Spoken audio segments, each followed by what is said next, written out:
Tudo bem? Como vocês estão? Espero que vocês estejam muito bem.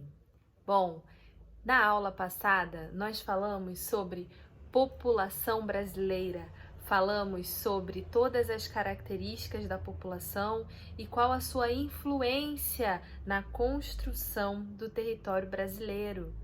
Beleza, relembraram da aula passada? Então hoje vamos começar a nossa nova aula. Galera, a aula de hoje vai falar um pouco sobre população e migrações. Será que tem alguma influência? Então nós estamos falando da unidade 2, capítulo 2, tá? Então no livro começa a partir da página 249. Então vai lá, pega seu livro, página 249. Se vocês puderem, acompanhem a aula de hoje com o livro em mãos, tá bom? Vou pontuar algumas coisas bem importantes. Não se percam, usem marca-texto e o que vocês julgarem mais importante, vocês marquem. Agora, não se esqueçam que no final dessa aula vão ficar alguns exercícios lá guardados no Tule para que vocês possam responder. Mas calma, vamos começar a aula e depois eu passo as tarefas de casa, tá bom? Vamos lá. Bom, em primeiro lugar, vocês têm que entender o que é migração. Migração é qualquer deslocamento de pessoas. Então, nós temos aí dois nomezinhos importantes para vocês aprenderem. Primeiro, nós temos o imigrante e o emigrante. Vamos lá. O que significa imigrante? Imigrante é um termo usado para a pessoa que sai de algum lugar. E emigrante é o nome que se dá quando a pessoa está nesse lugar. Então, vamos lá. João, ele é brasileiro, mas ele vai passar uma temporada em Portugal. E ele vai morar em Portugal. Então, ele lá em Portugal, ele é chamado de imigrante.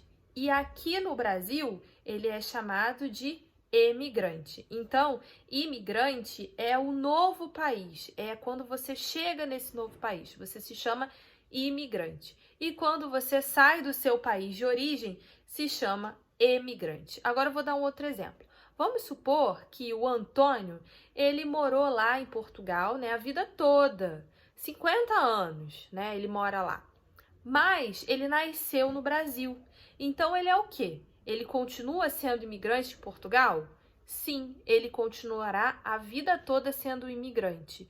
Você não nasceu naquele país, você é imigrante para sempre, tá? E sempre será emigrante do país de origem que você saiu. Portanto, esses conceitos aí, eles se referem à página do livro 252, tá?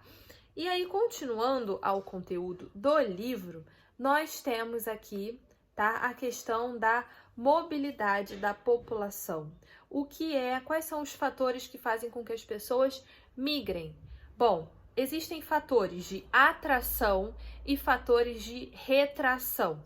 Quais são os fatores de atração? Fatores que atraem com que essa pessoa ela fique em um determinado local. Pensa comigo, o que te atraria, o que é uma forma de atração para você? É algo que te chame a atenção, correto? E o que é algo de repulsão? É uma coisa que você não quer mais. Então, os fatores de atração para as pessoas migrarem são fatores que chamam a atenção dela, como, por exemplo, bons empregos, boas moradias, uma melhor qualidade de vida, e fatores de repulsão. É aquilo que ela não quer mais viver, tipo guerra, fome, doença, entenderam? Então, existem aí algumas coisas que fazem com que as pessoas migrem, né? Então, esses são os fatores que nós chamamos de fatores de repulsão e fatores de atração. Beleza? Moleza, né? E aí, gente, a gente vai falando aí da página 250, que vem falando sobre fluxos migratórios internos. O que significa um fluxo migratório interno? São aqueles fluxos que acontecem dentro do país. E os fluxos migratórios externos, eles acontecem para fora do país, tá bom? Então, existe aí os internos, a gente chama de migração intrarregional ou interregional, que é de uma região para outra. Por exemplo, saiu da região Sudeste, Rio de Janeiro, e foi para a região Nordeste, né? Salvador, na Bahia, por exemplo. Então, isso daí é uma migração interregional, porque tá indo de uma região para outra, tá bom? E também a gente tem a migração externa, como eu falei, que é aquela migração que vai de um país para o outro, por exemplo. Um outro tipo também de migração é o êxodo rural, que é a saída do campo para a cidade.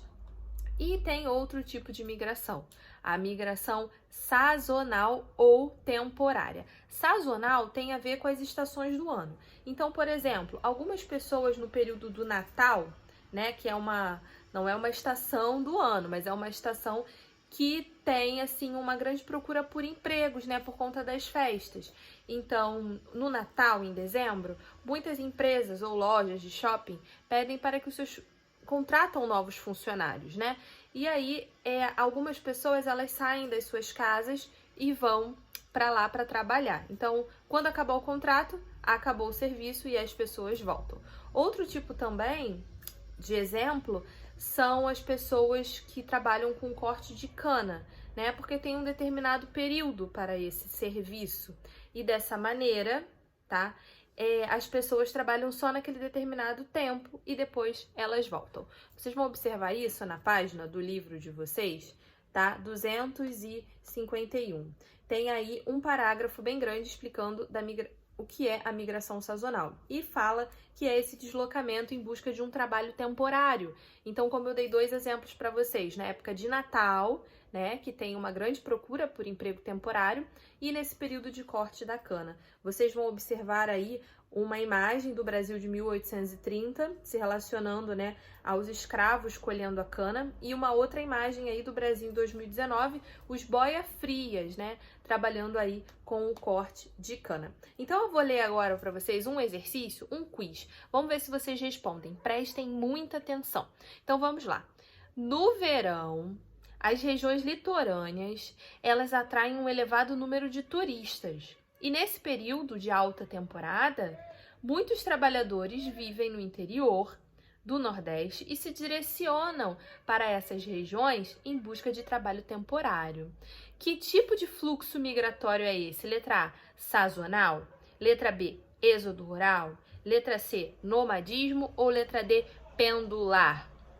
Respondeu certo quem falou migração sazonal. Por quê? Como é que vocês chegaram a essa conclusão? Falou certo quem respondeu que eu li logo no início falando que na região, né, algumas pessoas saem do interior da região Nordeste para buscar emprego nessas altas temporadas. Então, falei de busca de empregos em determinados períodos do ano, em altas temporadas no verão, por exemplo, como eu falei.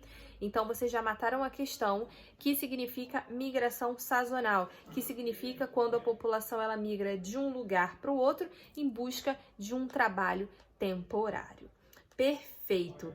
Agora, o que são migrações pendulares? Um outro tipo de migração, além de todas aquelas que eu falei antes, é a migração pendular. Migração pendular, um pêndulo, ó, vai e volta. Então, beleza. Então, uma migração pendular é aquela migração que a pessoa vai e volta, geralmente no mesmo dia. Vou te dar um exemplo. Vamos supor que a sua mãe mora aqui no Rio de Janeiro, mas ela vai trabalhar todos os dias no município de Duque de Caxias. Então, ela sai daqui e vai para um outro município trabalhar e retorna no mesmo dia e assim sucessivamente. Então, ela faz um tipo de migração. Essa migração se chama migração pendular. Isso você também encontra na página 252 do seu livro Sai, tá?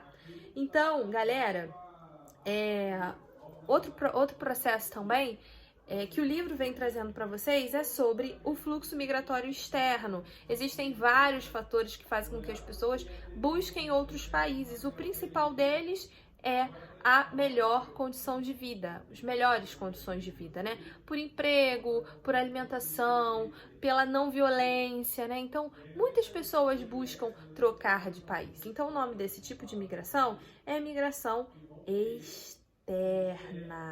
Agora, dentro dessa migração externa, temos que fazer um parênteses. Existe aí um tipo de migração que se chama fuga de cérebro. Vocês sabem o que é isso?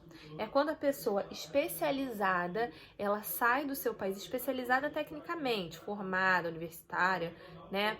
Com muitos conhecimentos, graduado, enfim, sai em busca de emprego e melhor condição de vida num outro local. No livro, na 253, lá no último parágrafo, tá falando disso, fuga de cérebros. Marca lá, por favor, tá escrito assim, ó, um fluxo populacional que está ocorrendo com mais intensidade nos últimos anos no Brasil é a saída de profissionais altamente qualificados. Eles migram em busca de melhores oportunidades de pesquisa e trabalho e salários mais altos também, né? Esse tipo de migração se chama fuga de cérebros. Marca lá, tá no último capítulo do livro de vocês. Meus amores, espero que vocês tenham gostado, que essa aula tenha elucidado algumas dúvidas que vocês possam ter. Não esqueçam de assistir a aula do SAI, vocês receberam os horários específicos, tá? Que essas aulas, elas vão estar disponíveis para vocês. Não esqueçam também de responder os exercícios da nossa plataforma digital, do AVA, eles são super importantes. Além disso, a gente ainda tem lá uma aula de revisão, tá? Com vários exercícios com resposta. Mas mesmo assim, com todo esse material, eu vou passar para vocês também os exercícios do livro. Então, vocês vão fazer o livro de geografia, a apostila, né, que vocês têm, o livro normal. Vocês vão fazer as páginas 255, tá? E vão fazer também 255, 258 e 259, tá? Então, ficou aí para casa 255, 258, 259 e 260. Então, eu vou estar colocando para vocês todo esse gabarito no Tule e vocês vão conferir depois as respostas. Tudo bem, meus amores? Fiquem com Deus. Prestem muita atenção, lavem bem as mãos, evitem o contato, né, físico o tempo todo com as pessoas, fiquem em casa, se cuidem, cuidem da família de vocês, para que logo possamos estar numa aula presencial, porque eu estou morrendo de saudade dessa minha turminha, tá bom? Um grande beijo. Fiquem com Deus. Qualquer pergunta, coloque aqui nos comentários, tá bom? Então, para casa, ficou todos os exercícios do livro do SAI Digital.